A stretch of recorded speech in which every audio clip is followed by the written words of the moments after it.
حضرت انس بن مالک رضی اللہ تعالیٰ عنہ فرماتے ہیں کہ ہم آپ صلی اللہ علیہ وآلہ وسلم کی خدمت میں بیٹھے ہوئے تھے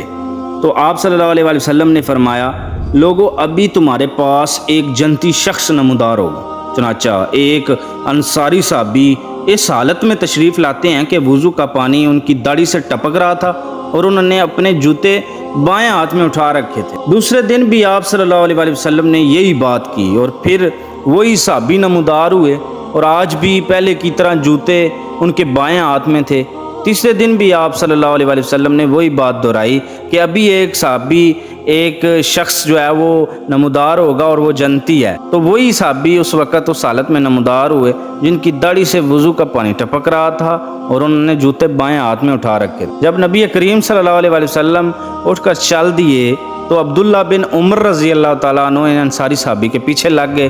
اب صحابہ اکرام جو بات سنتے تھے ان کے اندر یہ جذبہ پیدا ہوتا تھا کہ ہم بھی اس بات کو جانیں، اور حضرت عبداللہ بن عمر کے دل میں بھی یہی بات تھی کہ میں اس بات کو جان سکوں کہ کون سا ایسا عمل یہ کرتے ہیں کہ ان کو جنت کی بشارت مل گئی ہے، تاکہ میں بھی وہ عمل کر کے جنت حاصل کر سکوں۔ تو وہ ان صحابی کے پیچھے لگ گئے اور عرض کیا کہ والد سے میرا کچھ اختلاف ہو گیا اور 3 دن تک ان سے جدا رہنے کی میں نے قسم کھا لی ہے، لہٰذا اگر آپ مناسب سمجھو تو اس مدت تک میں آپ کے ساتھ رہنا چاہتا ہوں۔ تو وہ جو انصاری صحابی جن کے بارے میں آپ صلی اللہ علیہ وآلہ وسلم نے بشارت دی تھی کہ یہ جنتی ہیں، تو انہوں نے کہا کہ آپ جتنے دن چاہیں میرے ساتھ رہ سکتے ہیں۔ عبداللہ بن عمر ان کا بیان ہے کہ میں نے 3 راتیں ان کے ہاں گزاری، لیکن دیکھا کہ وہ رات میں کوئی عبادت نہیں کرتے، کوئی تہجد نہیں پڑھتے، البتہ جب رات کو ان کی نیند ٹوٹتی ہے یا کروٹ بدلتے ہیں تو اللہ کا ذکر کرتے ہیں اور بڑائی بیان کرتے ہیں۔ تو میں نے ایک بات یہ بھی دیکھی کہ وہ زبان سے ہمیشہ اچھا ہی بولتے ہیں۔ جب 3 دن مکمل ہو گئے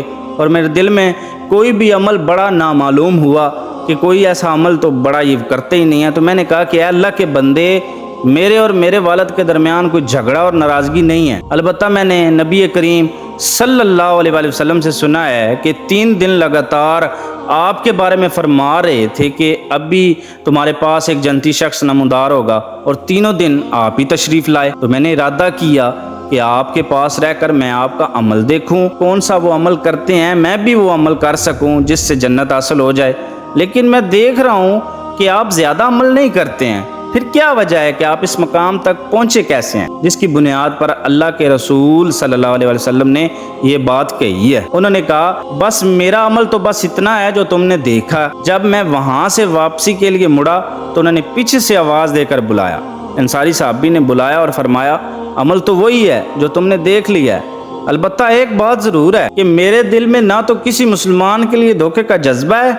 اور نہ ہی اللہ تعالیٰ کی دی ہوئی بھلائی اور نعمت پر ان سے حسد کرتا ہوں،